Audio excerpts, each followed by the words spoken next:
आपल्यासोबत बोलण्यासाठी ठाकरे गटाचे आमदार सुनील प्रभू सर सोबत आहेत। सर, लक्षवेधी झाली, मराठा आरक्षण घेऊन चर्चा होत आहे, काय नेमकी भूमिका आहे? कारण असं आता चाललं की नुसतं चर्चा सुरू आहेत, मात्र मराठा आरक्षण घेऊन असं आहे, मराठा आरक्षणावरती चर्चा चालू आहे। संयमाच्या भूमिकेतून सभागृहाने जर छगन भुजबळ साहेब अपवाद वगळले तर सगळ्याच आमदारांनी संयमाची भूमिका ठेवून मराठ्यांना आरक्षण मिळालं पाहिजे आणि मराठ्यांना आरक्षण देत असताना इतर कुठच्या समाजाचं आरक्षण कमी करू नका हे देखील ठामपणे सांगितलं आहे। तर चर्चा होते, सरकार म्हणून नेमकं मुख्यमंत्री, उपमुख्यमंत्री आणि सरकार काय करणार आहे ते आता आम्हाला समजून घेण्याची गरज आहे। त्यामुळे त्याच्याकडे आता आमचे डोळे लागले। सरकारमधलेच मंत्री असं म्हणतात की माझ्या जीवाला धोका आहे, माझ्यावरती कोणतरी फायरिंग करणार होतं, अशी भूमिका, अशी एक माहिती छगन भुजबळ यांनी दिली।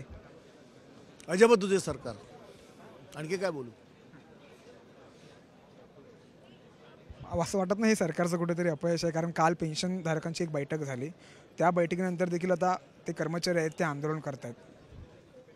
या सरकारमध्ये मी आपल्याला सांगितलं की शेतकरी असेल, कष्टकरी असेल, कर्मचारी असेल, शिक्षक असेल, व्यापारी असेल, पोलीस असेल, घरेलू कामगार असेल, कुठचाही घटक समाजातला हा आनंदी नाही आहे, समाधानी नाही आहे। प्रत्येकाला प्रश्न हे भेडसावत आहेत आणि हे सरकार केवळ घोषणा करतं, कुठचाही प्रश्न अद्यापपर्यंत सोडवलेला नाही। एक सर्वे येतोय ज्यामध्ये महाविकास आघाडीला 17 ते 18 जागा मिळतील येणाऱ्या लोकसभा निवडणुकीत आणि महायुतीला 27 ते 28 जागा मिळतील। कसं पाहता या सर्वेकडे? कारण या आधी देखील अनेक सर्वे आलेले आहेत। एक तुम्हाला सांगतो, महाराष्ट्रामध्ये कितीही सर्वे आले तरी देखील महाराष्ट्राचं राजकारण ज्या पद्धतीने मागील 3 वर्षापूर्वी 2 वर्षापूर्वी बिघडवण्याचं काम जे भारतीय जनता पक्षाने केलेलं आहे, याच्या पाठीमागे भारतीय जनता पक्षच आहे हे आता लोकांना कळलेलं आहे आणि त्याचा वचपा लोक या निवडणुकीत काढतील आणि हे सगळे जे आहेत सर्वे,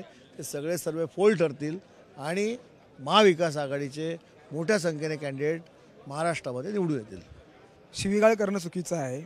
2 आमदारांनी एकमेकांना शिवीगाळ केलेली आहे, त्याच्या ऑडिओ क्लिप समाज माध्यमांवरती व्हायरल होत आहे। आमदारच, लोकप्रतिनिधीच एकमेकांना शिवीगाळ करत असतील एखाद्या पदावरना, तर सामान्य माणसांनी काय करावं अशात एक चर्चा रंगते। कसं पाहता याकडे 2 आमदार एकमेकांना शिवीगाळ करतात? नाही, मी ते व्हिडिओ क्लिप ऐकलेले नाही आहेत, 2 आमदार कोणते माहीत नाही आहेत, त्यामुळे नको त्या गोष्टीमध्ये बाईट देणं हे मला योग्य वाटत नाही। त्यामुळे हा प्रश्न तुम्ही मला न विचारलेला बरा। खूप खूप धन्यवाद साम टीव्हीशी बातचीत केल्याबद्दल। कॅमेरामॅन नितीन बोदारेंसह सूरज मसूरकर, साम टीव्ही, नागपूर। देश विदेशातील प्रत्येक घडामोडींचे लाईव्ह अपडेट मिळवण्यासाठी आता साम टीव्हीच्या सर्व सोशल मीडिया प्लॅटफॉर्मला लाईक, फॉलो आणि सबस्क्राईब करा। तसंच सर्व नोटिफिकेशनसाठी बेल आयकॉन प्रेस करायला विसरू नका।